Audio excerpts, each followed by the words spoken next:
Isang gabi, ang pangakong mahal kita ay naging sino ka. Sa harap ng karangyaan ng mga Reyes, itinapon si Aurora na parang basura sa gitna ng ulan. Habang hawak ang tiyan na may bagong buhay, narinig niya ang hatol. Magnanakaw ka, lumayas ka. Ngunit ang pinakamasakit, ang lalaking pinag-alayan niya ng kanyang mga mata na natiling bulag sa katotohanan. Sino ang mas karapat-dapat sa pagpatawad? Ang nabulag ng kasinungalingan o ang nagbulag-bulagan sa pag-ibig? Wala kang utang na loob. Isa kang hamak na magnanakaw, Aurora. Ang dumi mo. Ang dumi-dumi ng pagkatao mo. Ang boses ni Madam Elena ay tila isang matalim na kidlat na gumuhit sa marangyang sala ng mga Reyes, sapat upang patigilin ang pag-ikot ng mundo ni Aurora. Sa kanyang mga kamay, hawak pa rin niya ang isang mangkok ng mainit na arroz caldo. Ang putahing maingat niyang niluto sa loob ng 3 oras para kay Dante. Ang usok na nagmumula sa sabaw ay nagdadala ng bango ng luya at sariwang manok. Ang amoy ng pag-ibig at pagsisilbing buong puso niyang inialay sa lalaking nakaupo sa harap niya. Ngunit ang init ng mangkok ay unti-unting lumalalamig habang nanginginig ang kanyang mga daliri.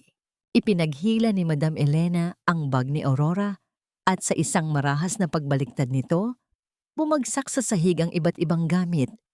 Isang kupas na rosaryo, isang maliit na suklay, at isang kumikinang na singsing na may malaking diamante.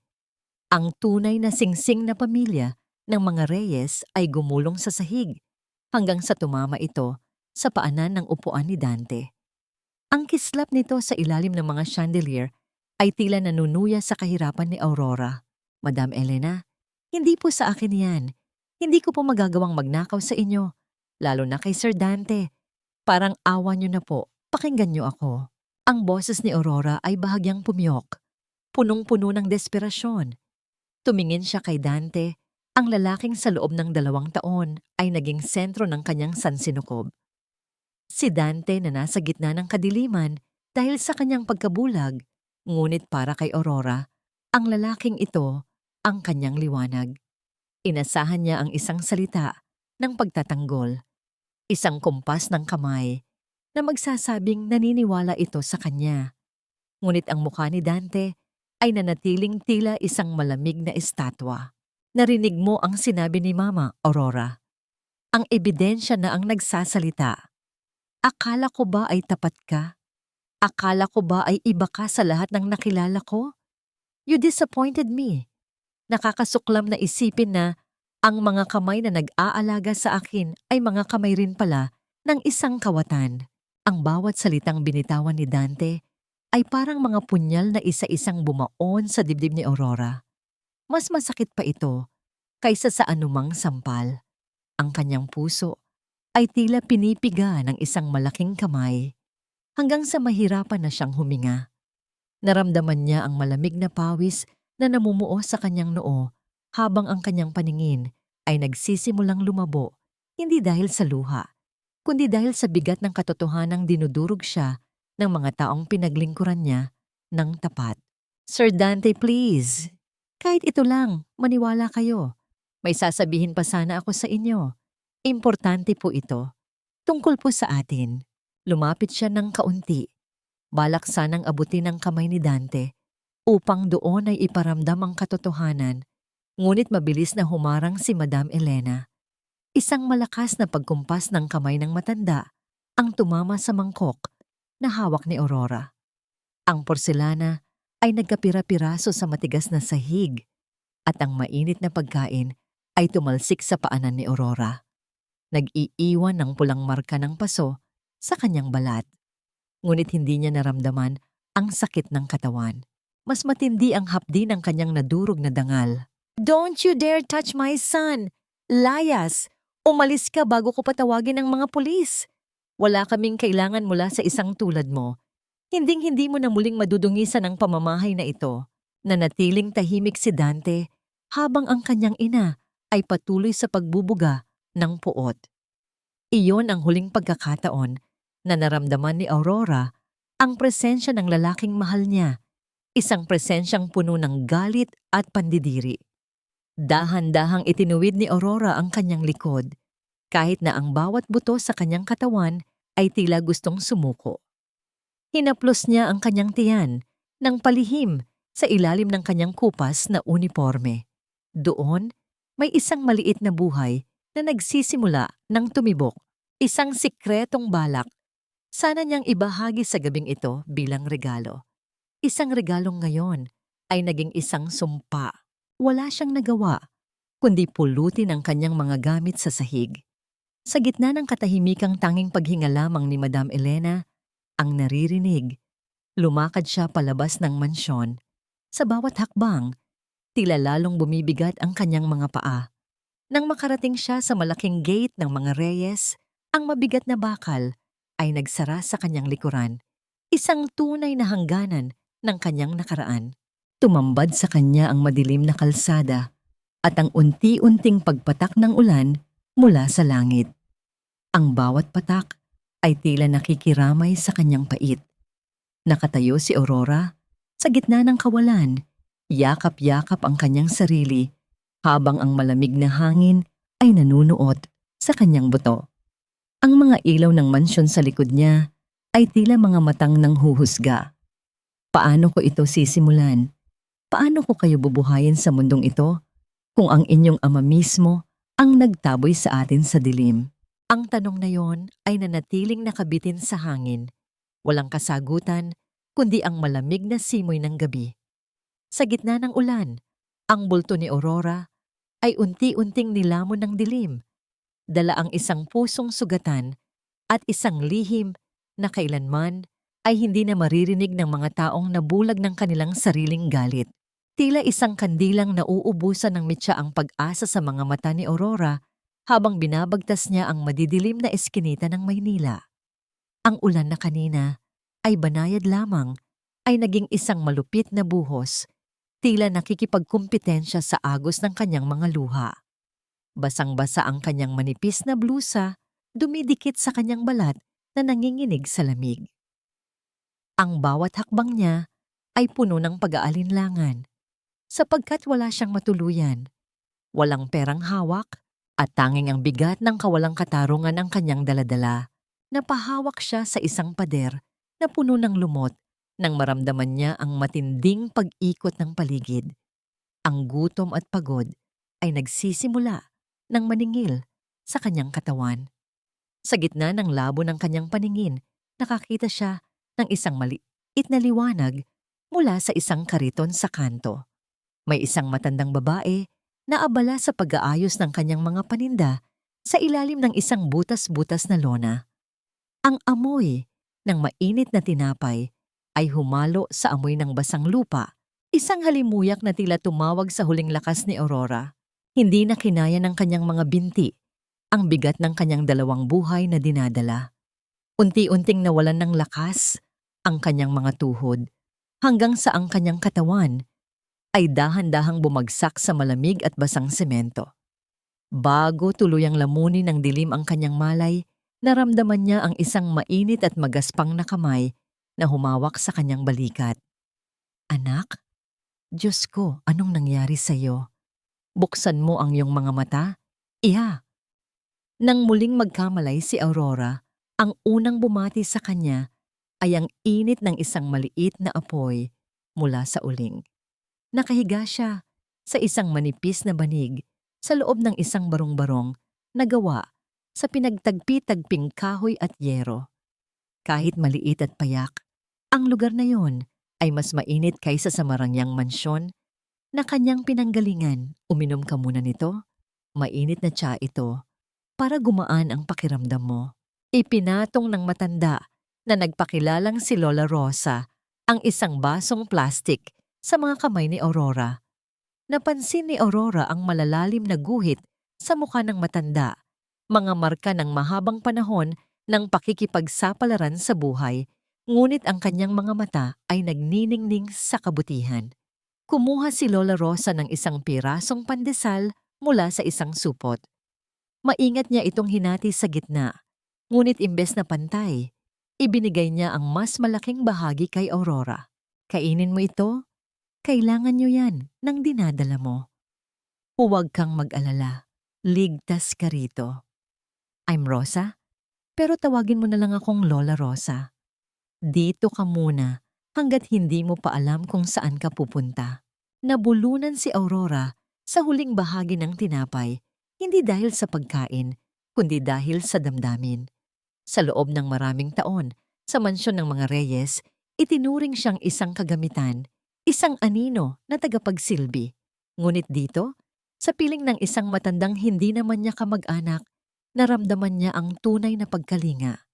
Lola, maraming salamat po. I don't know how to repay you. Ninakawan po ako ng dangal. Itinapon po ako na parang basura ng mga Reyes. Napatigil si Lola Rosa sa pag-aayos ng kanyang kumot nang marinig ang pangalang Reyes. Saglit na kumislap ang isang hindi maipaliwanag na emosyon sa kanyang mga mata. Isang halo ng pait at matandang alaala. Ngunit mabilis din itong napalitan ng isang mapait na ngangiti. Reyes? Ang mundong ito ay maliit lang, Aurora. Minsan, ang mga taong may pinakamalalaking bahay, ang may pinakamaliliit na puso. Pero huwag kang mag-alala. Ang Diyos ay hindi natutulog. Matulog ka na muna. Bukas ay panibagong simula. Habang mahimbing na natutulog si Aurora sa ilalim ng proteksyon ni Lola Rosa, sa kabilang panig ng lungsod, ang katahimikan sa mansyon ng mga Reyes ay tila isang sumpa. Nakaupo si Dante sa gilid ng kanyang kama, nakatitig sa kawalan, gamit ang kanyang mga matang walang makita. Ang amoy ng arroz caldo ni Aurora ay tila nananatili pa rin sa kanyang ilong, mapanakit at mapait. Dante, anak, you should rest. Nakaka-stress ang mga nangyari tonight. That girl was a lesson learned for us. Hindi sumagot si Dante sa kanyang ina. Sa kanyang isip, tila may isang boses na patuloy na bumubulong na may mali sa lahat ng nangyari. Ang boses ni Aurora, ang panginginig ng kamay nito, ang tapat na pagsisilbi nito sa loob ng 2 taon. Lahat ng yon ay tila hindi tumutugma sa bansag na magnanakaw. Ngunit ang dilim na bumabalot sa kanyang paningin ay tila mas lalong kumapal dahil sa pagdududa. Maya-maya pa, pumasok ang kanilang mayordomo, dala ang isang sobre. Ito ay may selyo ng pinakasikat na eye specialist sa bansa. Madam, Sir Dante, may sulat po mula sa hospital. Schedule na po ito para sa inyong operasyon. Kinuha ni Madam Elena ang sulat at binasa ito nang may halong kaba. Ang pagkakataong muling makakita si Dante ay isang biyaya. Ngunit para sa kanya, ito rin ay isang panganib. Kung makakakita na ang kanyang anak, makikita rin nito ang katotohanang matagal na niyang itinatago sa ilalim ng mga anino ng kasinungalingan. Hinawakan ni Dante ang sobre. Ang kanyang mga daliri ay dumaan sa mga linyang hindi niya mabasa. Ito na ang hinihintay niyang liwanag, ngunit sa kanyang puso, may isang bahagi na nagsasabing ang liwanag na ito ay magdadala ng mga katotohanang baka hindi niya kayang harapin. Magagawa ko na bang makita ang katotohanan? O mas lalo lang akong mabubulag ng aking mga pagkakamali? 9 na buwan ang mabilis na dumaan, tila mga pahina ng isang lumang libro na mabilis na nililipad ng hangin. Para kay Aurora, ang bawat araw ay isang pakikipagbuno sa pagod at sa lumalaking bigat sa kanyang sinapupunan. Sa loob ng maliit na barong-barong ni Lola Rosa, ang amoy ng sabon at sikat ng araw mula sa mga nilalabhang damit ang naging saksi sa kanyang pananahimik. Ang kanyang mga paa ay namamanas na at ang bawat kislot sa loob ng kanyang tiyan ay nagdadala ng halo-halong kaba at pananabik. Isang mainit na hapon, habang isinasampay ni Aurora ang huling piraso ng puting kumot, isang matinding alon ng sakit ang gumuhit mula sa kanyang balakang patungo sa kanyang puson. Ang kanyang mga kamay ay automatikong napakapit sa kawayang sampayan hanggang sa ang kanyang mga kuko ay bumaon sa tigas nito. Hindi siya sumigaw, ngunit ang kanyang paghinga ay naging mabilis at mababaw, tila isang ibon na naghahanap ng hangin. Ang mga butil ng pawis ay nagsimulang gumulong sa kanyang mukha, kasabay ng pagtulo ng tubig sa semento na nagbabadya na ang oras ay dumating na. Sa loob ng maliit na silid, ang tanging maririnig ay ang mabilis na pag-asikaso ni Lola Rosa sa mga gamit. Ang matanda ay naghanda ng mainit na tubig at malinis na tela. Ang kanyang mga galaw ay puno ng karanasang dala ng mahabang panahon. Humiga si Aurora sa manipis na banig. Ang kanyang mga kamay ay mahigpit na nakakapit sa gilid ng higaan hanggang sa mamuti ang kanyang mga kasukasuan. Ang bawat paghilab ng kanyang tiyan ay tila isang malaking kamay na pumipiga sa kanyang buong pagkatao. Sa bawat sandali ng matinding hirap, ang mukha ni Dante ang sumasagi sa kanyang isipan, ang lalaking wala sa kanyang tabi upang hawakan ang kanyang kamay sa pinakamahalagang laban ng kanyang buhay. Sa kabilang bahagi ng lungsod, sa loob ng isang malamig at sterile na silid sa ospital, nakahiga si Dante sa isang modernong kama. Ang kanyang mga mata ay nababalot ng makapal na puting gasa. Ang amoy ng alkohol at gamot ay nanunuot sa paligid, malayo sa amoy ng sampalok at luya na nakasanayan niya kay Aurora. Sa tabi niya, si Madam Elena ay hindi mapakali. Ang kanyang mga daliri ay panay ang laro sa kanyang mamahaling kwintas. Ang bawat paggalaw ng kamay ng orasan sa dingding ay tila isang paalala ng kanyang kinatatakutan. Natatakot siya na sa oras na makakita ang kanyang anak, ang unang hahanapin nito ay ang katotohanang pilit niyang ibinaon sa limot. Dante, relax lang anak. The doctor said the operation was a success. Konting tiis na lang at makikita mo na ang lahat ng kagandahang nararapat para sa'yo. Hindi sumagot si Dante. Ang kanyang isip ay lumilipad pabalik sa isang boses na malambing, sa isang tawa na tila musika sa kanyang pandinig. Kahit na anong pilit ni Madam Elena, napalitan ng alaala ni Aurora ng mga material na bagay, ang puso ni Dante ay nananatiling nakakabit sa aninong iniwan ng babaeng kanyang itinaboy. Bumalik ang eksena sa barong-barong, kung saan ang unang bugso ng buhay ay naramdaman. Pagkatapos ng ilang oras na pakikipaglaban sa sakit, isang himala ang naganap. Hindi lamang isa, kundi dalawang maliliit na tinig ng buhay ang nagmula sa mga bagong silang na sanggol. Ang hangin ay pumasok sa kanilang maliliit na baga, nagdadala ng tunog na tila isang tagumpay laban sa lahat ng pait ng nakaraan. Isang lalaki at isang babae, sina Lito at Lita. Pagod na pagod si Aurora. Ang kanyang katawan ay tila hinugutan ng lahat ng lakas. Ngunit nang ilapag ni Lola Rosa ang dalawang sanggol sa kanyang dibdib, ang lahat ng hapdi ay tila naglaho. Ang balat ng mga bata ay malambot at mainit. Isang direktang koneksyon sa lalaking minahal niya. Tumingin ka, Aurora. Ang ganda nila. Kamukhang kamukha sila ng kanilang ama. Napaluha si Aurora habang hinahaplos ang maliliit na pisngi ng kanyang mga anak. Ang kanyang anak na lalaki, si Lito, ay dahan-dahang iginalaw ang kanyang maliit na kamay at humawak sa daliri ni Aurora. Ang higpit ng kapit nito ay tila isang pangako na hinding-hindi siya iiwan nito. Sa sandaling iyon, sinimulan ni Aurora ang isang mahinang oyayi, isang kanta ng pag-ibig at proteksyon na nagpatahimik sa buong silid. Sa sandali ring iyon sa ospital, dahan-dahang tinanggal ng doktor ang mga gasa sa mata ni Dante. Ang liwanag mula sa bintana ay unti-unting pumasok. Masakit sa simula, ngunit unti-unting nagbibigay ng hugis sa paligid. Ang mga kulay na matagal nang nawala ay muling nabuhay. Nang tuluyan niyang maidilat ang kanyang mga mata, ang unang imaheng nakita niya ay ang malabong anino ng kanyang ina at ang puting kisame. Ngunit hindi ang pangalan ng kanyang ina ang lumabas sa kanyang mga labi. Sa isang mahinang tinig na puno ng pangungulila at kalituhan, tanging isang pangalan ang binigkas ni Dante. Aurora. Lumingon si Madam Elena. Ang kanyang muka ay biglang namutla. Ang takot na kanyang iniwasan ay narito na. Ang mga mata ni Dante ay bukas na, at sa likod ng mga matang iyon ay isang katanungang alam ni Elenang hindi niya matatatakasan. Samantala, sa malayong barong-barong, yakap ni Aurora ang kanyang kambal habang nakatingin sa malabong liwanag ng dapit hapon.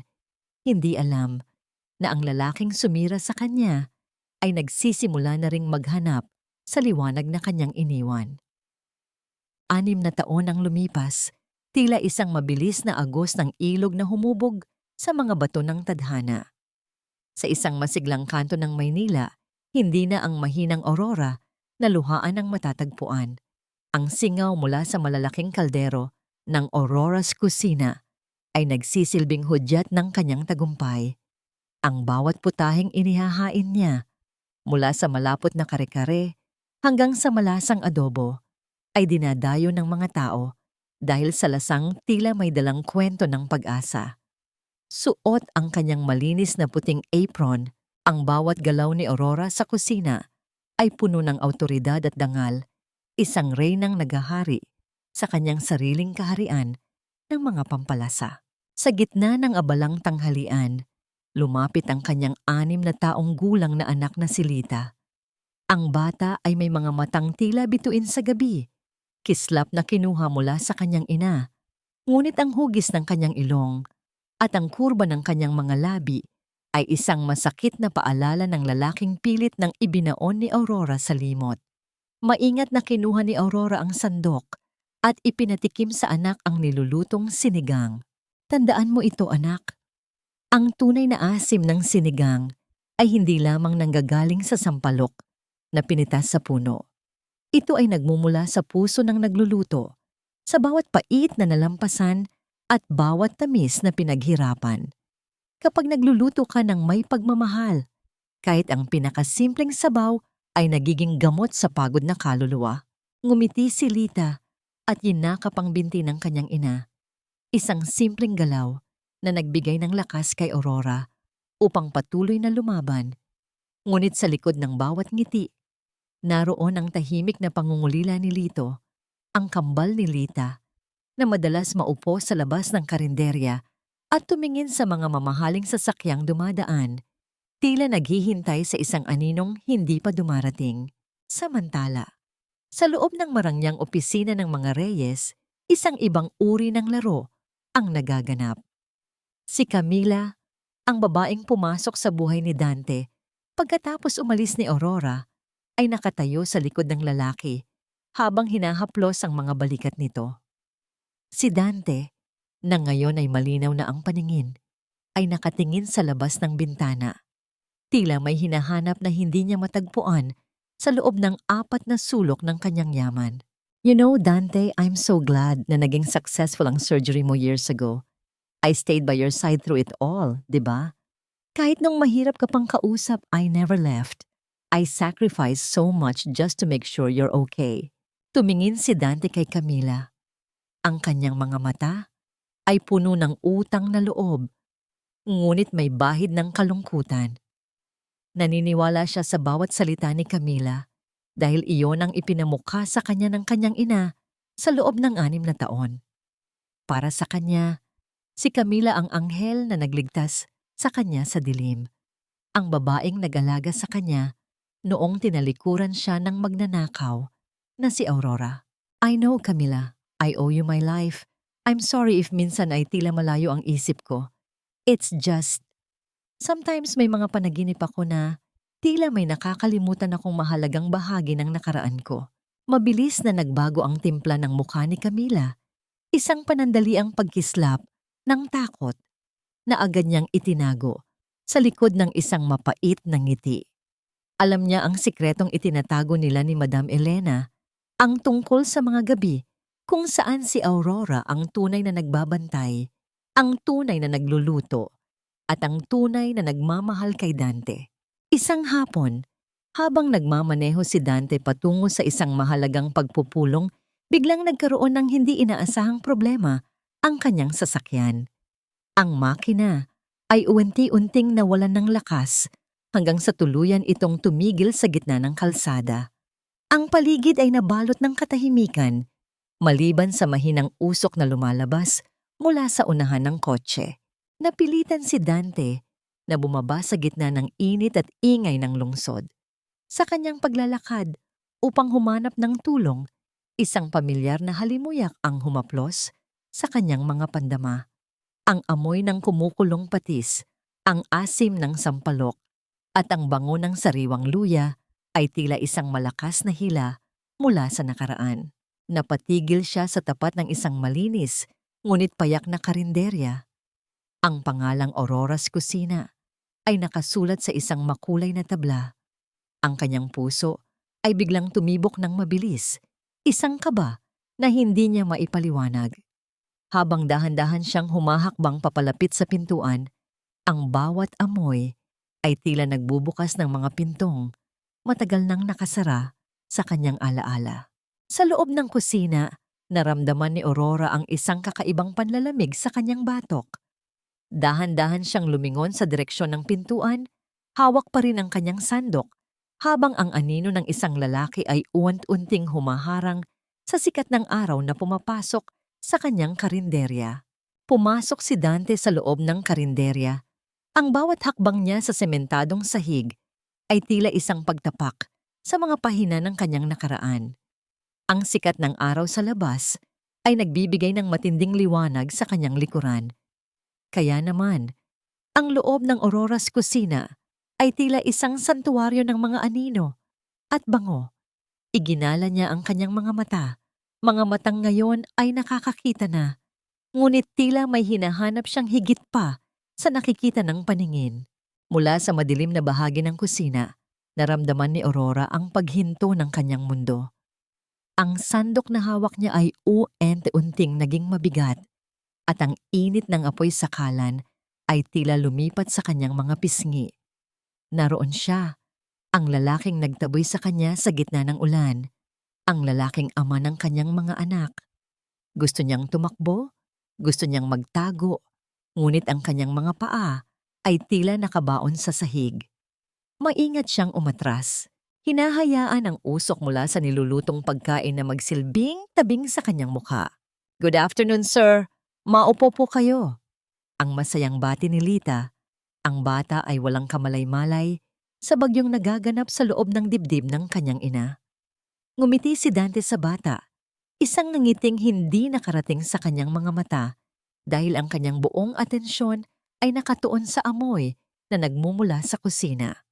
Umupo siya sa isang simpleng lamesang kahoy.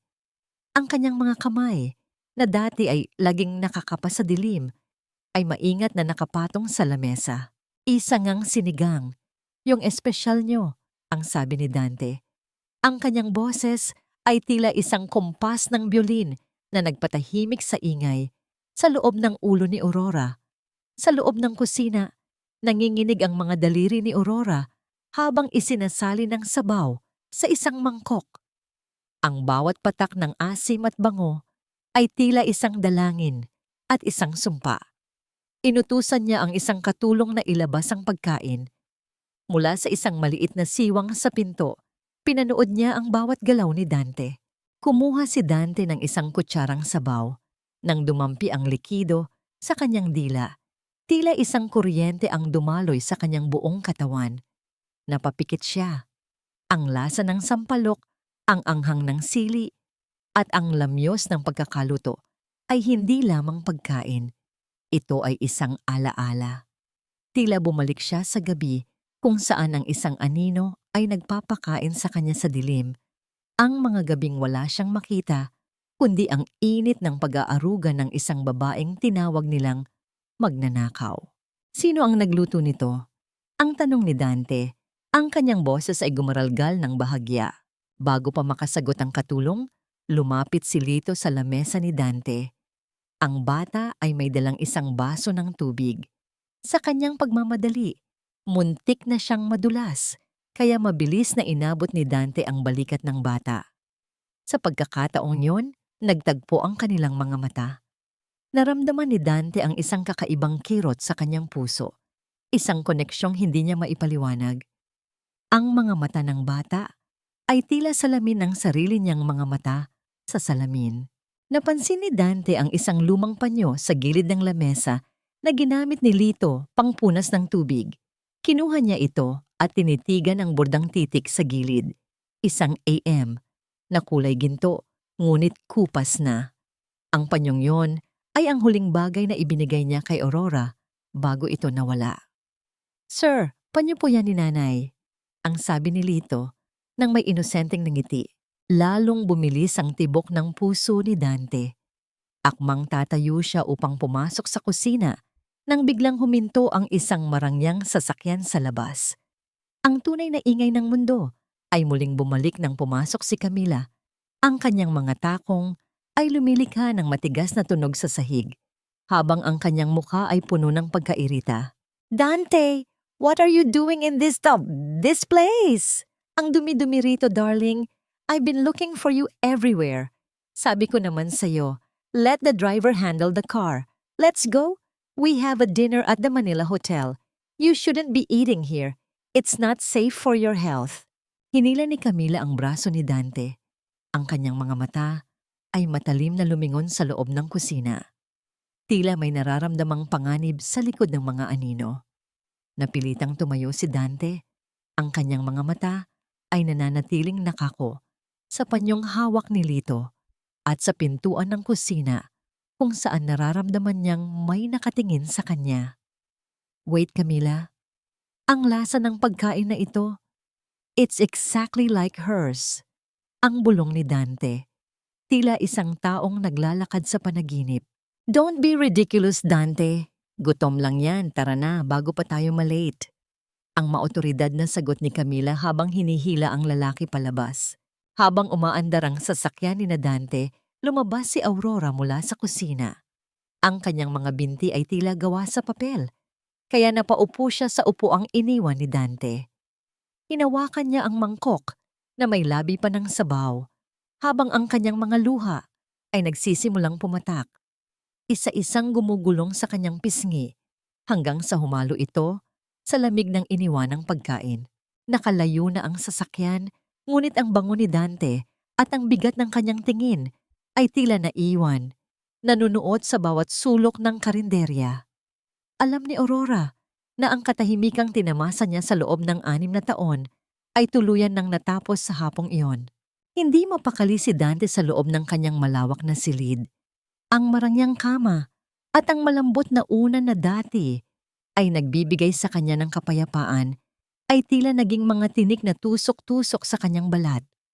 Paulit-ulit na bumabalik sa kanyang gunita ang mukha ng batang si Lito, ang kurbada ng mga mata nito kapag ngumingiti at ang paraan ng paghaplos ng bata sa lumang panyong may burdang AM. Tila isang puzzle na pilit na bubuo sa kanyang isipan, ngunit ang bawat piraso ay nagdadala ng takot at pananabik. Kinabukasan, sa ilalim ng tirik na araw, bumalik si Dante sa Aurora's kusina ng mag-isa. Iniwan niya ang kanyang driver sa malayo at naglakad patungo sa karinderya. Suot ang isang simpleng t-shirt upang hindi agad makilala. Sa labas, nakita niya si Lito na naglalaro ng isang maliit na kotseng gawa sa plastik. Lumapit si Dante at naupo sa tabi ng bata sa sementadong baitang. "Bata, anong pangalan mo uli?" Ang tanong ni Dante. Ang kanyang boses ay malambot at puno ng kuryosidad. "Lito po, sir. Lito Mendoza." Ang sagot ng bata habang masayang ipinapatakbo ang kanyang laruan sa magaspang na sahig. Pinanood ni Dante ang bawat galaw ni Lito. Ang paraan ng pagkunot ng noo ng bata kapag seryoso ay tila isang salamin ng sarili niyang imahe sa mga lumang litrato noong siya ay bata pa. Sa isang pagkakataon, dumaan ang isang malakas na hangin na nagdala ng alikabok, kaya naman agad na kinuskos ni Lito ang kanyang mga mata. Mabilis na kinuha ni Dante ang kanyang sariling panyo at maingat na pinunasan ang mukha ng bata. "Salamat po, sir. Para po kayong si Superman laging nandyan," ang inosenteng sabi ni Lito habang nakatingala kay Dante. Ang titig na yon ay tila isang kuryenteng gumapang sa puso ni Dante, nagiiwan ng isang uri ng pagmamahal na Ngayon lamang niya naramdaman, ngunit ang katahimikang yon ay biglang nabulabog. Tatlong lalaking nakasuot ng itim na jacket ang biglang pumasok sa loob ng karinderya. Hindi sila mukhang mga customer. Ang kanilang mga mukha ay puno ng masasamang balak at sa isang marahas na pagkumpas ng kamay, itinumba ng isa sa kanila ang isang lamesang kahoy. Ang ingay ng pagtama ng kahoy sa matigas na semento ay yumanig sa buong paligid, kasunod ng pagbagsak ng mga plato at baso na nagkapira-piraso sa sahig. Sino ang may-ari rito? Ang sabi namin, bawal ang ganitong dumi sa lugar na ito. Ang sigaw ng isa sa mga lalaki. Mabilis na lumabas si Aurora mula sa kusina. Ang kanyang mga mata ay nanlilisik sa galit at takot para sa kanyang mga anak. Agad niyang hinila sina Lito at Lita sa kanyang likuran, tila isang inahing manok na handang mamatay para sa kanyang mga sisiw. Anong kailangan niyo? Wala kaming atraso sa inyo. Umalis kayo rito bago ako tumawag ng pulis. Ang matapang na pahayag ni Aurora, bagaman ang kanyang mga kamay ay nanginginig sa likod ng kanyang apron. Akmang susugod ang isa sa mga lalaki kay Aurora nang biglang tumayo si Dante. Ang kanyang tindig ay puno ng awtoridad at ang kanyang mga mata, na dati ay bulag, ay tila naglalabas ng apoy ng pagtatanggol. Subukan niyo siyang saktan at sisiguraduhin kong hindi na kayo makakalabas ng kulungan habang buhay, ang malamig na banta ni Dante. Ang mga lalaki, na tila nakilala ang boses o ang awtoridad ni Dante, ay nagkatinginan at dahan-dahang umatras hanggang sa tuluyan silang lumabas at sumakay sa isang naghihintay na sasakyan. Naiwan ang karinderya na wasak ang ilang kagamitan. Mabilis na nilapitan ni Dante si Aurora, ang kanyang mukha ay puno ng pag-aalala. Ngunit bago pa siya makapagsalita, ang mga mata ni Aurora ay napako sa kanya. Hindi ng pasasalamat, kundi ng matinding pait. Umalis ka na, Dante. Ang bawat pagtapak mo rito ay nagdadala lamang ng kamalasan. Hindi ba sapat na kinuha niyo ang lahat sa akin noon? Bakit kailangan mo pang bumalik? Ang bulong ni Aurora. Ang kanyang boses ay gumaralgal sa pigil na pag-iyak. Hindi nakasagot si Dante. Pinanood niya si Aurora na magsimulang pulutin ang mga basag na porselana sa sahig. Ang bawat piraso ay tila sumasagisag sa kanilang nasirang ugnayan. Sa gitna ng kaguluhan, naramdaman ni Dante ang pag-vibrate ng kanyang cellphone sa bulsa. Isang hindi kilalang numero ang nagpadala ng isang file. Pagbukas niya ng video, tila huminto ang pagtibok ng kanyang puso. Ito ay isang madilim na footage mula sa security camera ng mansyon 6 na taon na ang nakalilipas. Nakita niya roon ang kanyang ina, si Madam Elena, na maingat na inilalagay ang isang sing-sing sa loob ng bag ni Aurora habang ang babae ay abala sa paglilinis. Ang katotohanan ay tila isang malakas na sampal na nagpagising sa kanyang buong pagkatao. Ang bawat salitang ibinato niya kay Aurora noon ay tila bumalik sa kanya bilang mga matatalim na balisong. Napatingin si Dante kay Aurora na abala sa paglilinis habang ang video sa kanyang kamay ay patuloy na naglalaro. Ipinapakita ang simula ng lahat ng kanyang pagkakamali. Nakatayo si Aurora sa labas ng malaking gate ng mansyon ng mga Reyes. Ang hangin ay tila bumibigat sa bawat paghinga niya. Sa kanyang kamay ay hawak niya ang isang sulat, hindi mula kay Dante, kundi isang imbitasyon mula sa isang hindi kilalang abogado. Ang sulat na ito, kasama ang pagkawasak na dulot ng mga tauhan ni Madam Elena sa kanyang karinderya, ay nagtulak sa kanya na harapin ang nakaraan na matagal na niyang pilit na kinalimutan. Ngunit bago pa man siya makapasok, isang babaeng naka-veil ang lumapit sa kanya. Siya si Lola Rosa, ngunit sa pagkakataong ito, hindi na siya ang matandang nagtitinda ng kwek-kwek. May dala siyang isang lumang kahoy na baul na tila napakatagal nang nakatago. Aurora, anak, may kailangan kang malaman. Ang kwento ng iyong ama at ang mga Reyes ay hindi nagsimula sa pagtapon sa iyo. May mga sikreto na matagal nang nakabaon, ang sabi ni Lola Rosa. Ang kanyang mga mata ay puno ng panghihinayang. Sa loob ng mansyon, nakatayo si Madam Elena sa harap ni Dante. Ang mukha ng lalaki ay tila pinaghalong galit at pagkadismaya. Ang video na nakita niya ay hindi maalis sa kanyang isipan ang malinaw na ebidensya ng kasinungalingan ng kanyang ina. Mama, bakit? Bakit mo nagawa yon kay Aurora? Alam mo naman na mahal ko siya. Ang sigaw ni Dante, ang kanyang boses ay nanginginig sa pilit na pagpigil sa luhang gustong kumawala. Mahal? Anong alam mo sa pagmamahal, Dante? Ang pagmamahal ay hindi para sa mga tulad ni Aurora. Ang pagmamahal ay ang pagpapanatili ng ating pangalan, ng ating kayamanan. Iyon ang tama, anak. Ginawa ko yon para sa'yo. Ang matinis na sagot ni Elena, ang kanyang mga mata ay puno ng determinasyon na hindi natitinag. Para sa akin, ang pagwasak sa buhay ng babaeng mahal ko, ang pagtatago ng katotohanan mula sa akin, iyan ba ang sinasabi mong pagmamahal? Mama? Ang halos pasigaw na tanong ni Dante. Hindi niya alam kung saan nanggagaling ang lakas ng kanyang boses, ngunit ramdam niya ang pagguho ng mundong kanyang pinaniniwalaan. Sa sandaling iyon, dumating si Aurora, hindi na nag-aalangan. Kasama niya si Lola Rosa na maingat na inilapag ang lumang baul sa gitna ng sala.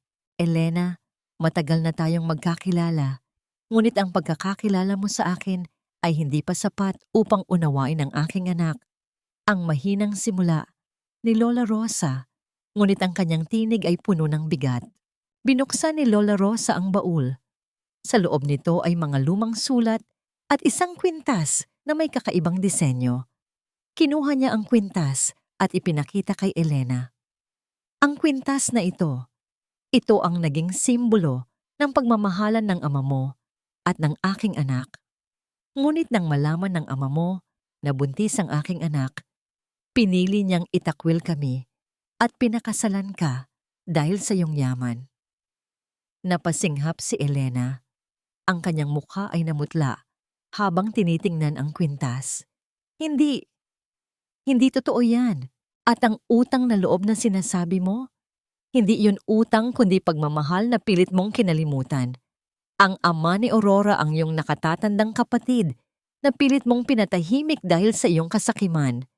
Ang dagdag ni Lola Rosa, ang kanyang tinig ay puno ng pait. Nanginginig na tumingin si Elena kay Aurora. Pagkatapos ay kay Dante.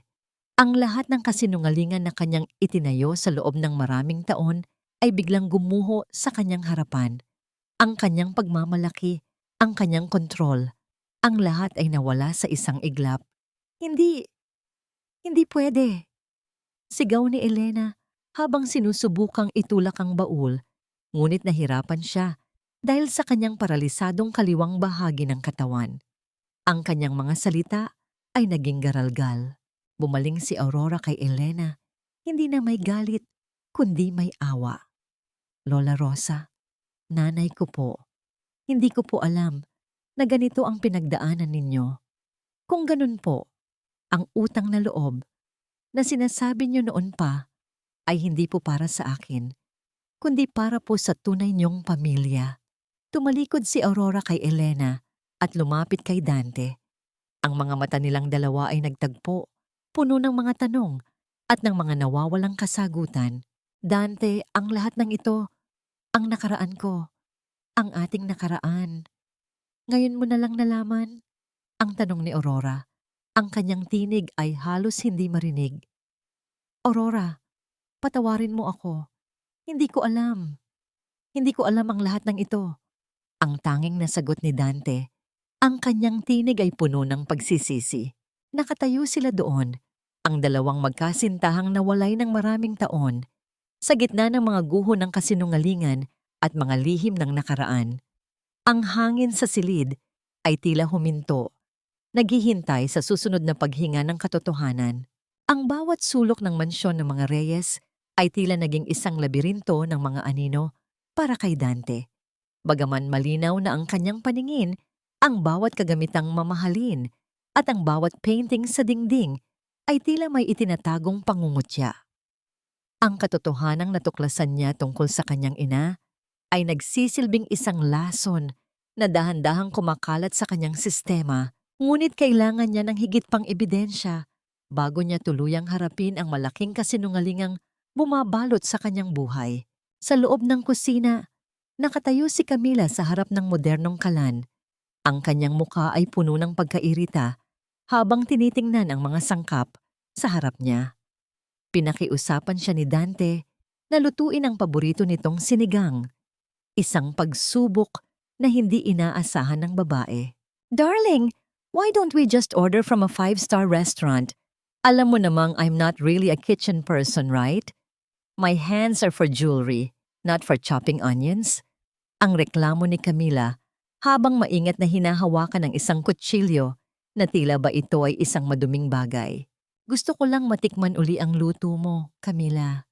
'Di ba sabi mo, ikaw ang nagluluto para sa akin nung hindi pa ako nakakakita? I want to taste that love again."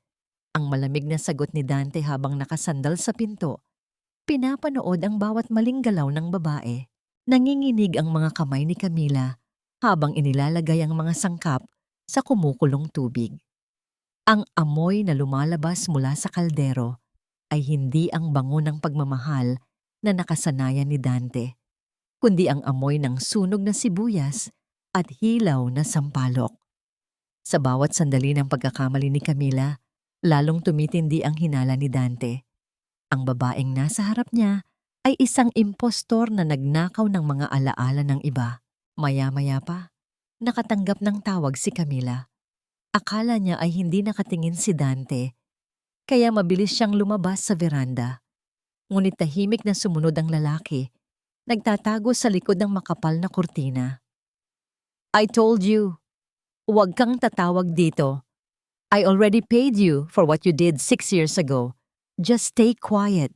Kung malaman ni Dante na ikaw ang nag-utos sa mga tauhan na sirain ang karinderya ni Aurora, pare-pareho tayong babagsak. Ang pabulong na galit ni Camila sa telepono. Ang mga salitang iyon ay tila isang malakas na dagundong sa pandinig ni Dante. Ang kanyang mga kamao ay nagtagis at ang kanyang paghinga ay naging mabigat. Ang pagtataksil ay hindi lamang nagmula sa kanyang ina, kundi pati na rin sa babaeng balak sana niyang pakasalan. Kinahapunan, dinalaw ni Dante si Lola Rosa sa maliit nitong dampa. Ang matanda ay nakaupo sa isang lumang silya, tila naghihintay sa kanya. "Lola Rosa, bakit po ba napakabuti ni Aurora? Kahit pagkatapos ng lahat ng ginawa ko, bakit tila wala siyang galit na ipinapakita?" Ang tanong ni Dante. Ang kanyang tinig ay puno ng kalituhan. Dante, ang pusong marunong magmahal, ay pusong marunong ding masaktan ng tahimik. Ang kabutihan ni Aurora ay hindi dahil sa wala siyang pakiramdam, kundi dahil mas pinipili niyang magpatuloy para sa kanyang mga anak. Ang mga mata mo ay nakakakita na ng liwanag, iyon ang totoo. Pero ang puso mo ay nananatiling nakapikit sa tunay na anyo ng katotohanan. Ang makahulugang sagot ng matanda habang hinahaplos ang isang lumang litrato. Habang nagaganap ito, si Aurora naman ay abala sa kanyang karinderya. Sa kabila ng takot mula sa paninira ng mga tauhan ni Elena, mas naging porsigido siyang maghanda para sa darating na pambansang paligsahan sa pagluluto. Ang kikitain sa kompetisyong yon ang tanging paraan upang maisalba niya ang kanyang negosyo at matiyak ang kinabukasan ni Lito at Lita. Ang kanyang mga kamay ay puno ng mga bagong kalyo, ngunit ang kanyang diwa ay matatag. "Nay, mananalo po ba tayo?" ang tanong ni Lita habang tinutulungan siyang magbalat ng bawang. "Mananalo tayo, anak. Dahil ang bawat putahing iluluto natin ay may kasamang panalangin at katotohanan." Ang sagot ni Aurora, sabay halik sa noo ng bata. Nang gabi ring iyon, bumalik si Dante sa mansyon. Nakita niya si Camila na natutulog sa sofa. Ang cellphone nito ay nasa ibabaw ng lamesa. Isang liwanag mula sa screen ang kumuha ng kanyang atensyon. Isang bagong mensahe mula kay Madam Elena ang bumulaga sa kanya. "Siguraduhin mong Hindi niya malalaman ang tungkol sa mga anak ni Aurora. Kapag nalaman niyang may mga anak siya rito, mawawala ang lahat ng pinaghirapan natin. Ang cellphone ay dumulas mula sa mga daliri ni Dante at bumagsak sa malambot na alpombra, hindi lumilikha ng tunog, ngunit ang bawat salitang nabasa niya ay tila isang pagsabog sa kanyang utak. May mga anak siya.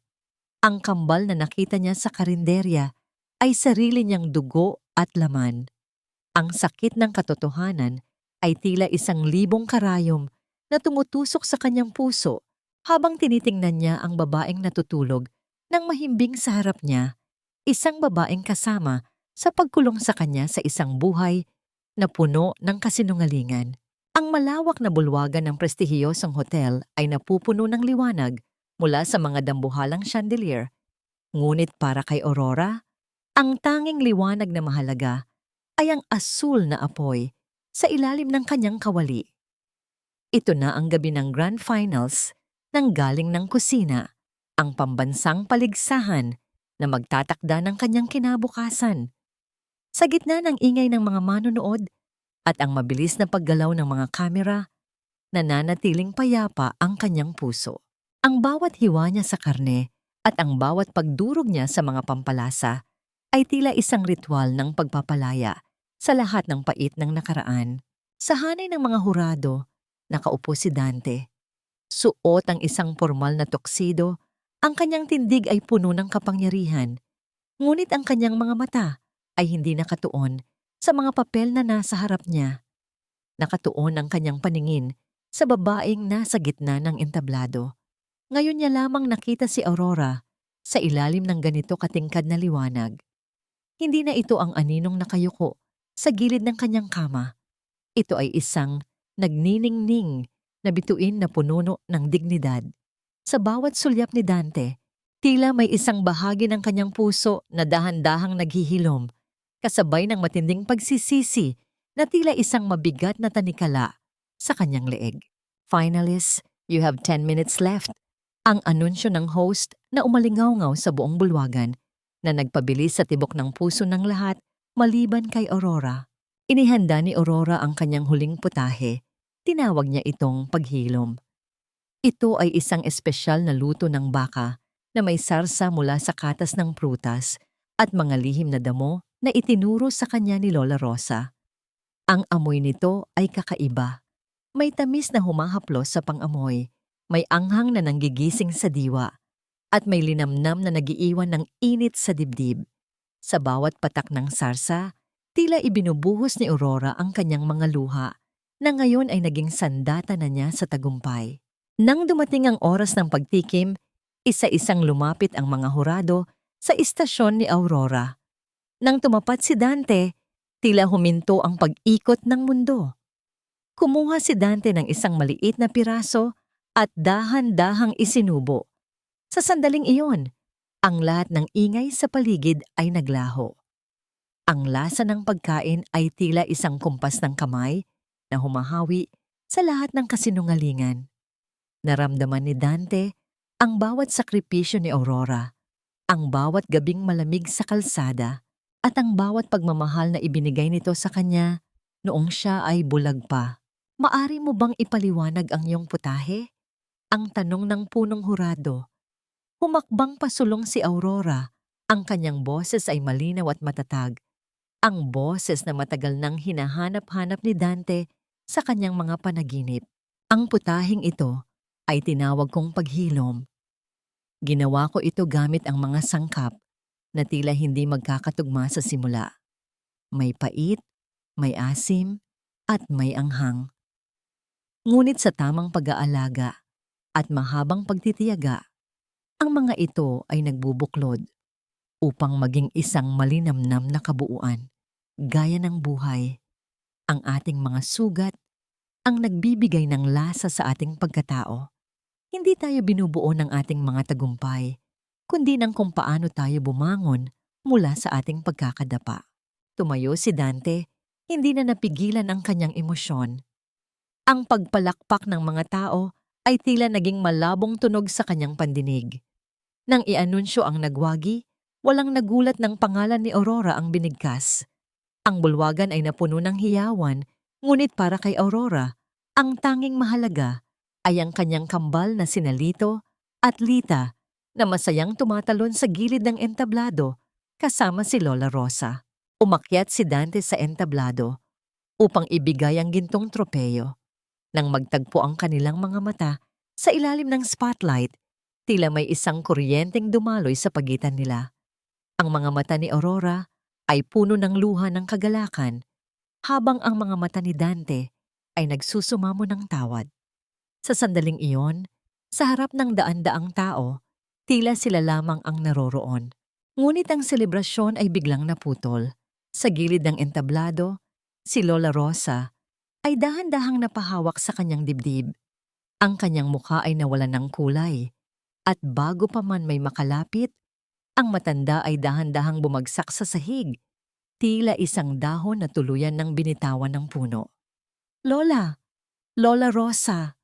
ang sigaw ni Aurora habang mabilis na tumatakbo patungo sa matanda. Sa gitna ng kaguluhan, habang tinutulungan ni Dante na mabuhat ang matanda, isang puting sobre ang nahulog mula sa bulsa ng tuksido ni Dante. Napulot ito ni Aurora at mabilis na binuklat. Ito ay isang DNA result na kinuha ni Dante sa laboratorio noong nakaraang araw. Ang mga numero at letra sa papel ay malinaw na nagsasabi ng katotohanan. Si Dante ang ama nina, Lito at Lita. Tumingin si Aurora kay Dante. Ang kanyang tropeyo ay nakalimutan na sa sahig. Ang kanyang mukha ay puno ng matinding sakit at pagtatanong. "Bakit, Dante? Bakit kailangan mo pang kumpirmahin ang isang bagay na dapat ay naramdaman mo gamit ang iyong puso? Bakit mo ito ginagawa ngayon?" Hindi nakapagsalita si Dante. Ang kanyang mga kamay ay puno ng panginginig, habang hawak ang walang malay na si Lola Rosa. Ang tagumpay na inaasam ni Aurora ay biglang nabalot ng dilim ng takot para sa buhay ng kanyang kinalakihang ina, at ng galit para sa lalaking ngayon lamang napatunayan ang kanyang pagiging ama sa pamamagitan ng isang pirasong papel. Ang mga pader ng mansyon ng mga Reyes ay tila bumubulong ng mga lihim na matagal nang ikinulong sa dilim. Sa loob ng malawak na study room, ang hangin ay naging kasing lamig ng yelo habang nakatayo si Dante sa harap ng kanyang ina. Hawak niya ang lukot-lukot na DNA result, ang papel na nagsisilbing hatol sa lahat ng kasalanang nagawa sa kanya. At sa mga taong mahal niya, ang kanyang mga mata na dati ay puno ng paghanga sa kanyang ina, ngayon ay naglalabas ng apoy ng matinding pagtataksil. "Ma, how could you? Paano mo nagawang itago sa akin ang mga anak ko? Ang sarili kong dugo at laman? Hinayaan mong lumaki sa hirap habang ako ay nagpapakasasa sa karangyaan." Ang boses ni Dante ay gumaralgal, tila isang sugatang leon na pilit inuunawa ang hapdi ng saksak sa kanyang likuran. Tumayo si Madam Elena, hindi nagpapakita ng anumang bahid ng pagsisisi. Inayos niya ang kanyang mamahaling perlas sa leeg at tumitig ng diretso sa kanyang anak. "I did it for your own good, Dante. Isang katulong, isang hampas lupa, ang gusto mong maging ina ng mga tagapagmana ng pamilya. Reyes, you deserve a queen, not someone who smells like onions and sweat. Ginawa ko ang lahat para protektahan ang pangalan natin. Iyan ang utang na loob mo sa akin." Utang na loob. Ang nakawin ng 6 na taon ng buhay ko kasama ang mga anak ko ay proteksyon para sa'yo? "Ma, you didn't protect me. You blinded me again, even when my eyes could already see." Sa gitna ng kanilang pagtatalo, ang malaking pinto ng mansyon ay bumukas ng walang pasabi. Ang tunay na bagyo ay dumating sa anyo ni Aurora. Hindi siya ang Aurora na nakayuko at takot. Ang kanyang tindig ay matuwid. Ang kanyang mga mata ay naniningas sa dignidad ng isang ina. Sa likod niya ay si Camila, na tila isang basang sisiw na nanginginig sa takot dahil sa mga ebidensyang hawak na ni Dante laban sa kanya. "Hindi na ako papayag na tapakan niyo pa ang dangal ko, Madam Elena," ang sabi ni Aurora. Ang kanyang boses ay tila isang malalim na batingaw na umalingaw-ngaw sa buong silid. Nandito ako hindi para sa inyong pera. Nandito ako para singilin ang bawat luhang pumatak mula sa mga mata ng aking mga anak dahil sa inyong kasakiman. Mabilis na lumapit si Camila at lumuhod sa paanan ni Dante, umiiyak ng walang tigil. Dante, sorry. Tinakot lang ako ni Madam Elena. Siya ang nag-utos na itanim ang singsing. Siya ang nagbayad sa akin para magpanggap na ako ang nag-alaga sa'yo. I was just scared to lose everything. Ang pagtatapat ni Camila ay tila huling pako sa krus na pinapasan ni Elena. Ngunit imbes na sumuko, lalong naging mapangapi ang matanda. Lahat kayo ay nagkakaisang pabagsakin ako. Mga walang utang na loob. Ang mansyong ito, ang yaman na ito, ako ang nagtayo nito. Wala kayong karapatang husgahan ako. Lumapit si Aurora kay Elena hanggang sa ilang pulgada na lamang ang pagitan nila. Itinaas ni Aurora ang kanyang mga kamay na puno ng kalyo mula sa pagluluto, mga kamay na may mga marka ng paso at pagod. Tingnan niyo ang mga kamay na ito, Madam Elena. Ang bulong ni Aurora, ang bawat salita ay puno ng emosyon. Ito ang pruweba ng aking pagmamahal. Hindi ito kumikinang tulad ng inyong mga alahas, ngunit ito ang nagbigay ng buhay, nagbigay ng pagkain, at nagbigay ng proteksyon sa mga anak ni Dante. Ang inyong ginto ay malamig at walang kaluluwa. Ang aking kalyo ay sagrado. Ang matalim na tingin ni Elena ay biglang napalitan ng isang kakaibang takot. Ang kanyang mukha ay dahan-dahang namula at ang kanyang kanang kamay ay nagsimulang manginig ng hindi kontrolado. Sinubukan niyang sumigaw, ngunit ang tanging lumabas sa kanyang mga labi ay isang garalgal at hindi maintindihang tunog. Ang kanyang mga mata ay nanlaki habang dahan-dahang bumabagsak ang kanyang katawan sa malambot na alpombra. Mabilis na sumaklolo si Dante, ngunit bago pa man dumating ang mga katulong, nahawakan ni Elena ang laylayan ng damit ni Aurora. Ang kanyang mga daliri ay mahigpit na kumapit, tila may gustong sabihin sa gitna ng kanyang huling lakas bago tuluyang lamunin ng dilim ang kanyang malay. Yumuko si Aurora at sa gitna ng nagkakagulong paligid, may isang mahinang bulong na nanggaling kay Elena na tanging si Aurora lamang ang nakarinig. Ang bulong na yon ay nagpabago sa anyo ng mukha ni Aurora, isang halo ng gulat at hindi maipaliwanag na pait. Nawalan ng malay si Elena habang ang tunay na katahimikan ay bumalot sa silid. Bit-bit ang isang bagong sikretong tila mas mabigat pa sa lahat ng kasinungalingang nauna. Ang puting kisame ng silid sa ospital ay tila isang malawak na disyerto ng kawalan para kay Madam Elena. Ang babaeng dati ay naghahari sa pamamagitan ng kanyang tinig, ngayon ay nakahiga ng walang kibo. Ang tanging buhay na bakas sa kanyang katawan ay ang mabagal at tila nahihirapang pagangat at pagbaba ng kanyang dibdib. Ang kanyang kanang bahagi ay tuluyan ng binalot ng pagkakarit, isang malupit na karma na nagpatahimik sa kanyang mapanuring mga labi. Ang kanyang mga mata, na dati ay puno ng mapanghusgang kislap, ngayon ay nakatitig lamang sa kawalan, puno ng mga luhang hindi man lamang makadaloy sa kanyang mga pisngi. Sa gitna ng katahimikang tanging mahinang tunog ng mga makina ang maririnig, dahan-dahang bumukas ang pinto.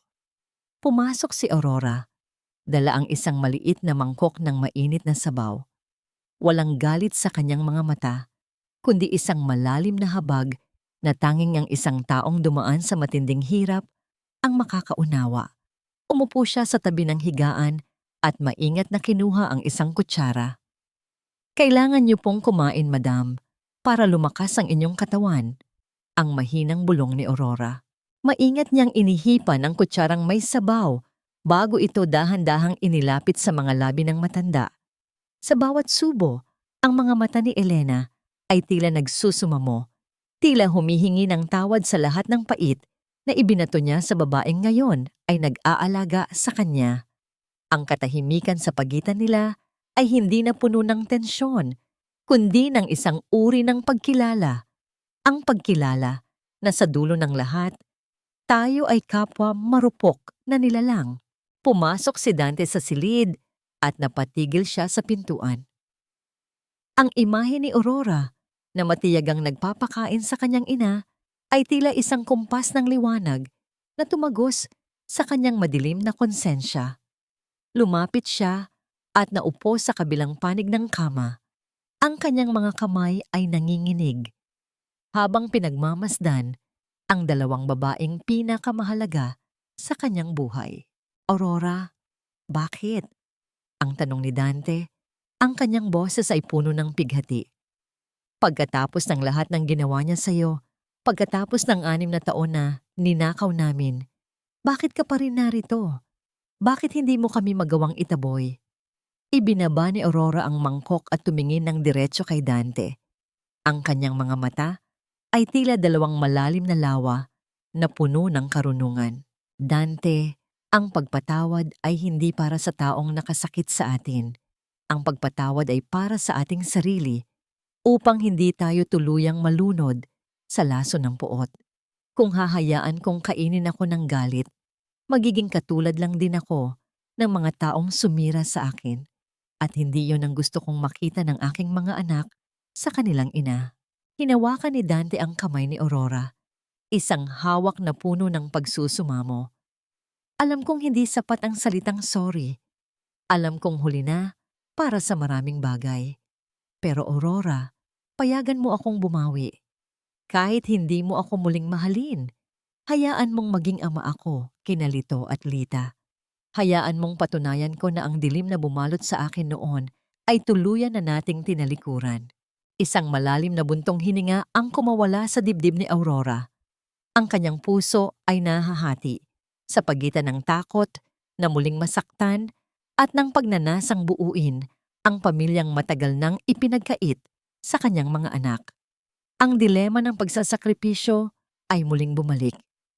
Ngunit sa pagkakataong ito, hindi para sa kanyang sarili, kundi para sa kinabukasan ng kambal. Pagkalipas ng ilang linggo, ang katahimikan ng isang lumang simbahan ay napuno ng bango ng mga bulaklak ng sampagita. Ito ang araw ng binyag ni Lito at Lita. Isang simpleng seremonya na dinaluhan lamang ng mga malalapit na kaibigan at ni Lola Rosa na ngayon ay unti-unti na ring nagpapalakas. Nakasuot ang kambal ng mga puting damit. Ang kanilang mga mukha ay nagniningning sa inosenteng saya.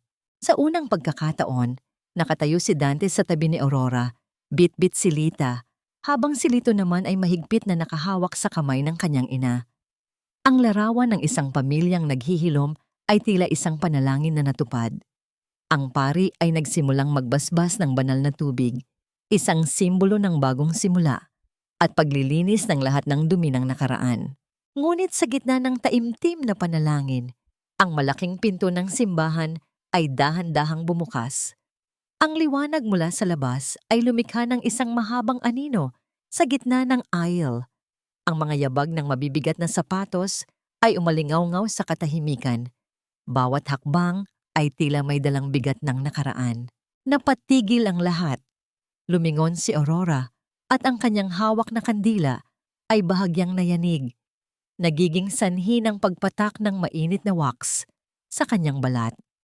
Isang lalaki ang nakatayo sa may pintuan. Isang lalaking may mga matang, katulad ng kay Aurora. Isang lalaking ang lahat ay naniniwalang matagal na nating pumanaw. Ang lalaki ay dahan-dahang nagtanggal ng kanyang sombrero at sa ilalim ng malamlam na liwanag ng simbahan, ang kanyang mukha ay nabuhay mula sa mga alaala ng pait at pangungulila.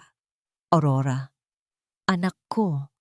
Ang boses na galing sa hukay ay tila isang bagyong biglang humampas sa dalampasigan ng kanilang bagong natagpuang kapayapaan.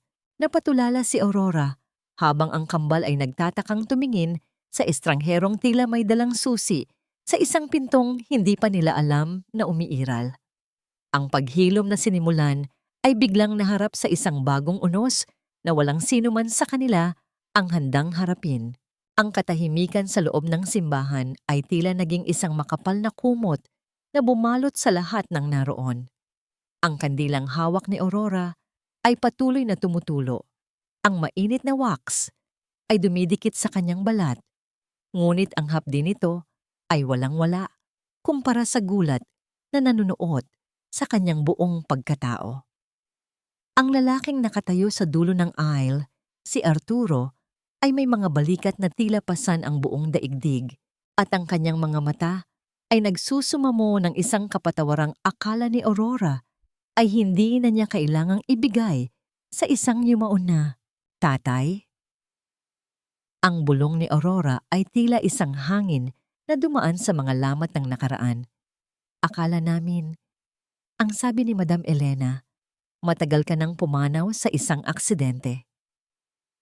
Dahan-dahang lumapit si Arturo, ang bawat hakbang niya ay tila isang pag-amin sa kanyang mga pagkakamali. Iyon ang gusto niyang paniwalaan mo, anak. Tinakot niya ako. Ginamit niya ang utang ko upang palayasin ako at itago mula sa iyo. I was weak. Pinili kong magtago sa kahihiyan kaysa harapin ang katotohanan.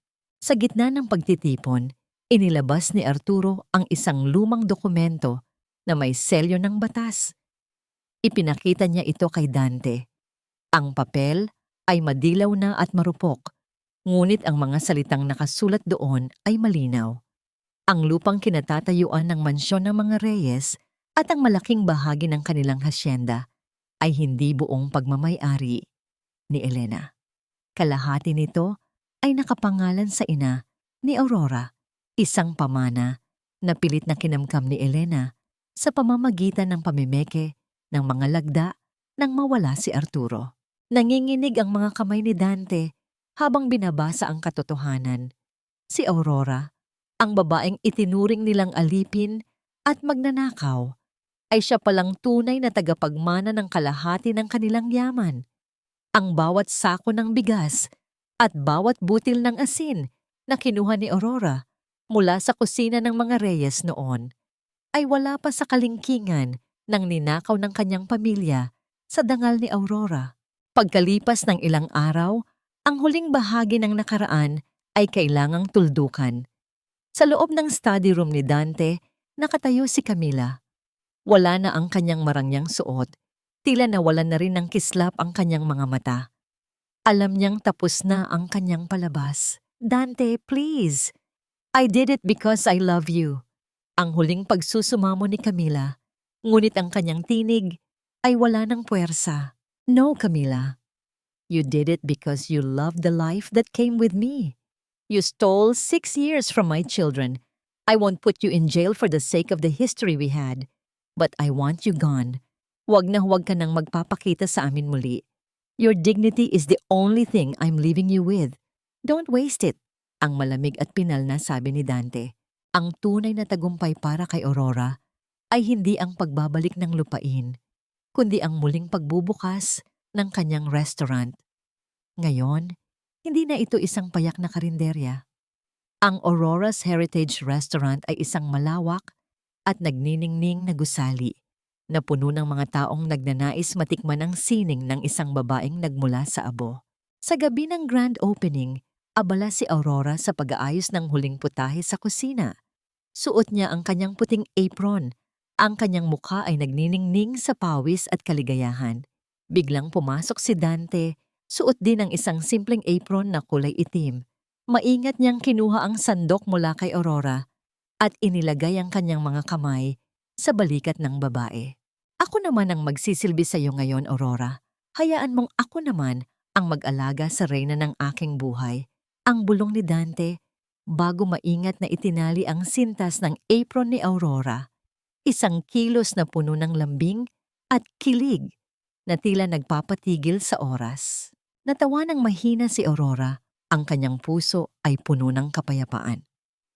Sa labas, masayang naglalaro ang kambal kasama si Arturo, ang imahe ng isang pamilyang binuo ng pagpatawad. Ngunit ang kislap ng mga bituin sa langit ay biglang natakpan ng isang kakaibang pamumula. Sa dapit hapon, mula sa malayo, ang amoy ng sunog na kahoy at ang makapal na usok ay nagsimulang humalo sa hangin. Ang mga tao sa labas ay nagsimulang tumingin sa direksyon ng kalsada kung saan matatagpuan ang maliit na komunidad ni na Lola Rosa. Ang apoy ay mabilis na kumakalat, tila isang gutom na halimaw na nagbabadyang lamunin ang lahat ng kapayapaang kapatitipon pa lamang nila. Dante, ang usok! Nanggagaling yon sa didireksyon ni na Lola Rosa. Ang sigaw ni Aurora, ang kanyang kaba ay muling bumalik. Tila isang bagyong hindi pa tapos manalanta. Napatayo ang lahat habang ang pulang liwanag mula sa apoy ay nagpapakita ng isang bagong panganib na susubok sa tatag ng kanilang bagong tayong pamilya. Ang langit na kanina ay kulay lila, sa dapit hapon ay tuluyan ng nilamon ng nagngangalit na kulay kahel at pula. Ang init na nagmumula sa direksyon ng komunidad ni na Lola Rosa ay hindi na lamang basta hanging mainit. Ito ay isang naglalagablab na puwersa na humahaplos sa balat ni na Aurora at Dante kahit malayo pa sila. Ang bawat pagsabog ng baga mula sa mga natutupok na barong-barong ay tila mga bituin ng kamatayan na lumilipad sa hangin. Nang makarating sila sa kanto, ang kaguluhan ay tila isang eksena mula sa isang masamang panaginip. Ang mga tao ay nagtatakbuhan, bitbit ang kani-kanilang mga balde. Ang iba ay nagsisigawan habang yakap ang kanilang mga natitirang gamit. Ngunit ang boses na bumasag sa puso ni Aurora ay ang naglulunos na iyak ni Lola Rosa sa tapat ng kanyang natutupok na tahanan. Lito, ang bata! Pumasok siya sa loob para kunin ang lumang baul. Ang sigaw ng matanda, ang kanyang mga kamay ay nanginginig habang itinuturo ang pintuan kung saan ang apoy ay tila isang gutom na halimaw na nagbabantay. Lito, hindi. My God, Dante, ang anak ko. Ang sigaw ni Aurora ay tila isang punyal na humiwa sa gabi. Akma siyang susugod, ngunit mabilis siyang nahawakan ni Dante sa braso. Aurora! Stay here! Ako ang kukuha sa kanya. Ang boses ni Dante ay puno ng determinasyon, isang uri ng tapang na hindi kailanman nakita ni Aurora sa lalaking ito noon. Dante, no! Ang mga mata mo! Masyadong makapalang usok, baka lalong lumabo ang paningin mo.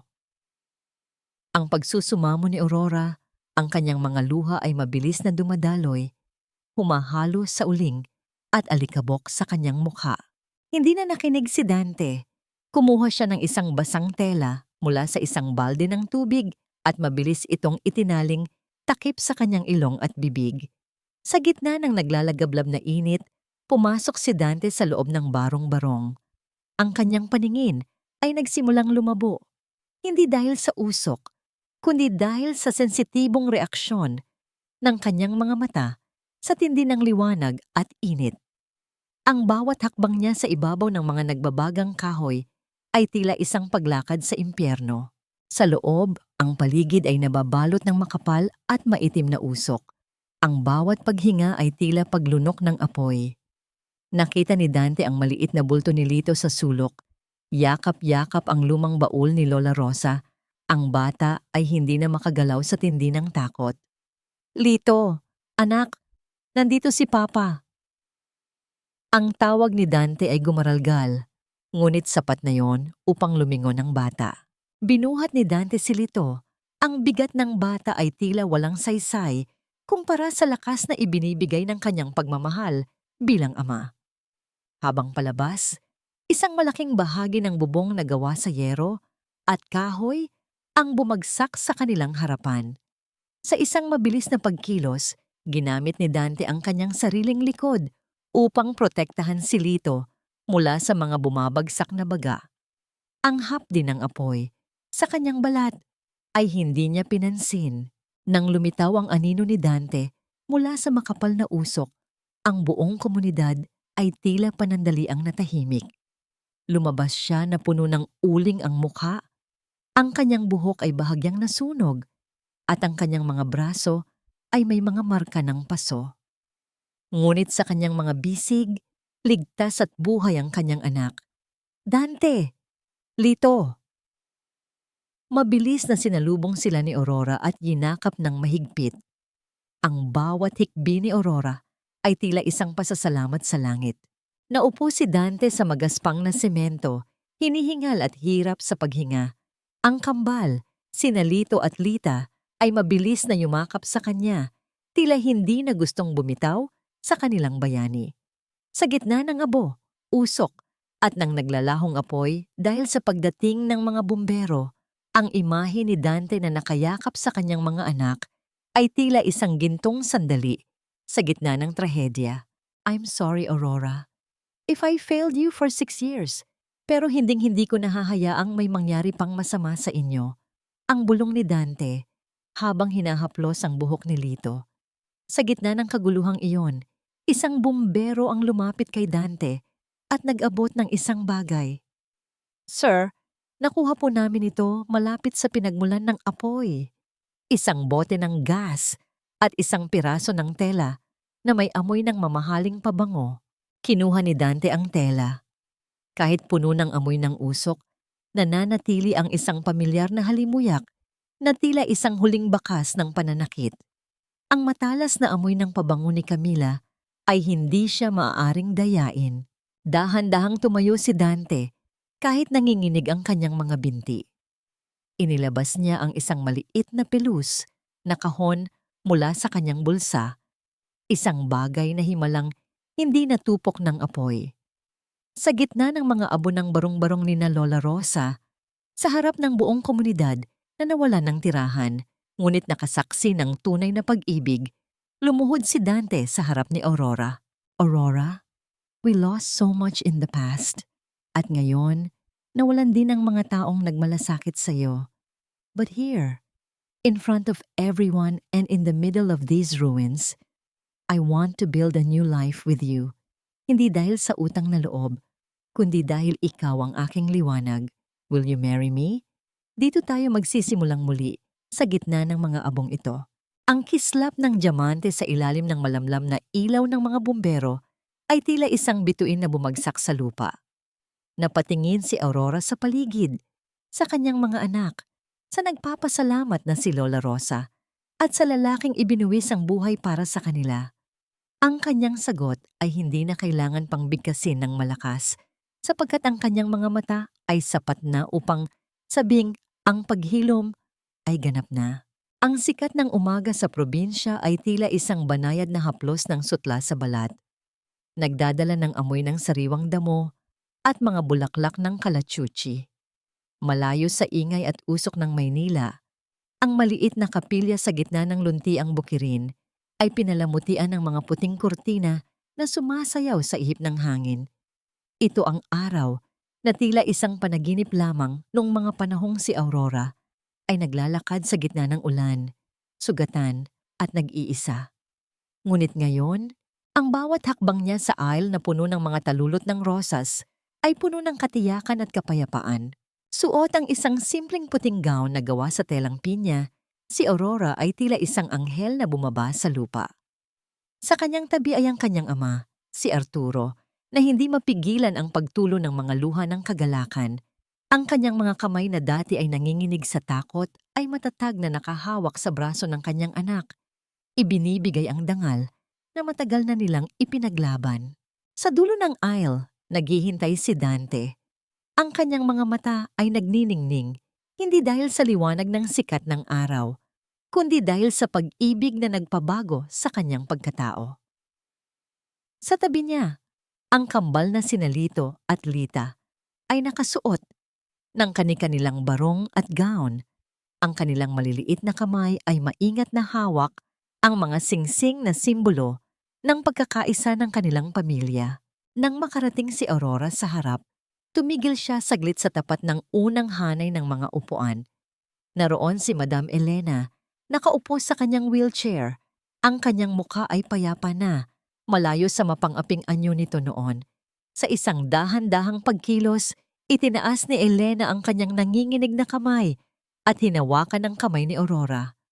Walang salitang lumabas sa kanyang mga labi, ngunit ang higpit ng kanyang hawak at ang kislap ng luha sa kanyang mga mata ay sapat ng hiling ng tawad at pagtanggap.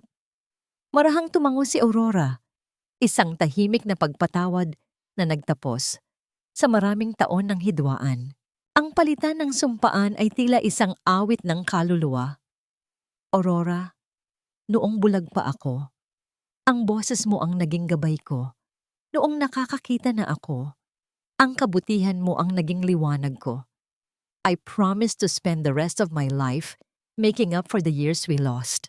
You are not just the mother of my children, you are the heart that beats inside me. Ang sabi ni Dante, ang kanyang boses ay gumaralgal sa tindi ng emosyon.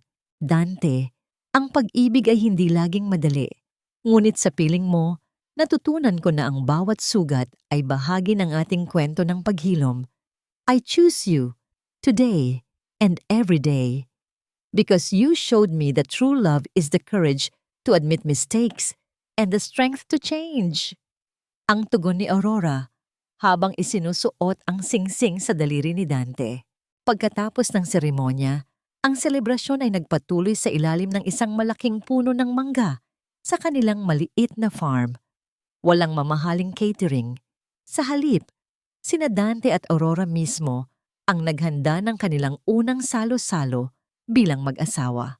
Sa gitna ng tawanan ng mga bisita at ang lamyos ng musikang nagmumula sa isang gitara, sabay nilang hinalo ang isang malaking kaldero ng kanilang paboritong putahe. Ang bawat sangkap ay tila simbolo ng kanilang buhay. May pait, may asim, ngunit nauwi sa isang matamis at malinamnam na pagtatapos. Nang dumating ang dapit hapon, ang langit ay nagkulay ginto. Tila isang basbas mula sa itaas. Lumayo ng kaunti ang mag-asawa mula sa karamihan at naupo sa isang kahoy na bangko habang pinapanood ang kambal na masayang naghahabulan sa malawak na damuhan kasama si Lola Rosa at Arturo. Isinandal ni Aurora ang kanyang ulo sa balikat ni Dante habang ang kanilang mga kamay ay mahigpit na magkahawak. Ang init ng palad ni Dante ay nagbigay sa kanya ng pakiramdam na hinding-hindi na siya muling mag-iisa sa dilim. You know, Aurora, ang bulong ni Dante habang dinadama ang sariwang hangin ng gabi. Dati, akala ko ang makakita uli ang pinakamalaking himala sa buhay ko, pero mali ako. Tumingin si Aurora sa kanya. Ang kanyang mga mata ay puno ng kuryosidad. Ano ang tunay na himala para sa'yo, Dante? Hinalikan ni Dante ang noo ni Aurora at tumingin sa papalubog na araw na nagbibigay ng ginintuong kulay sa buong paligid. Ang makita ang tunay na liwanag sa pamamagitan ng iyong puso. Ngayon, Aurora, hindi na ako bulag. Ngayon, nakikita ko na ang tunay na liwanag. Ang katahimikan ng gabi ay binalot ng kapayapaan, habang ang bango ng sampagita ay humahalo sa malamig na simoy ng hangin. Isang huling selyo sa isang kwentong nagsimula sa luha at nagtapos sa isang wagas na pag-ibig na kailanman ay hindi na muling maglalaho. Lumipas ang isang taon, tila isang mahabang panahon ng pag-aani pagkatapos ng dantaon na tagtuyot. Ang farm sa probinsya ay hindi na lamang isang bakasyunan. Ito ay naging isang buhay na patotoo na ang bawat sugat, gaano man ito kalalim, ay may kakayahang maghilom kung hahayaan itong haplusin ng sikat ng araw at ng pagmamahal. Ang bango ng lupang basa ng hamog at ang tamis ng hinog na mangga ang naging bagong pabango ng buhay ni na Aurora at Dante. Malayo sa mapanglaw na amoy ng mga lumang gamit sa mansyong puno ng lihim. Sa loob ng kanilang maluwag na kusina, nakatayo si Aurora sa harap ng isang malaking bintanang nakaharap sa bukirin. Hindi na siya nag-iisa sa pag-aasikaso ng mga putaheng ihahain para sa hapunan. Sa tabi niya, maingat na naghihiwa ng mga gulay si Dante. Ang kanyang mga kilos ay hindi na kasing bilis ng isang bihasang kusinero. Ngunit ang bawat galaw niya ay puno ng pag-iingat at respeto sa sining na matagal nang naging sandigan ni Aurora. Ang kanilang pagtitinginan ay hindi na kailangang dumaan sa maraming salita. Sapat na ang isang dampi ng balikat at ang isang ngiting sumisilay sa gitna ng pag-aayos ng pagkain. Nanay? Tatay? Look at the butterflies! Ang sigaw ni Lita mula sa labas. Nakita ni Aurora ang kanyang kambal na masayang naghahabulan sa damuhan. Si Lito ay bitbit ang isang maliit na basket ng mga pinitas na bulaklak para sa kanyang Lola Rosa at Lolo Arturo na nakaupo sa veranda habang nagbabasa ng dyaryo.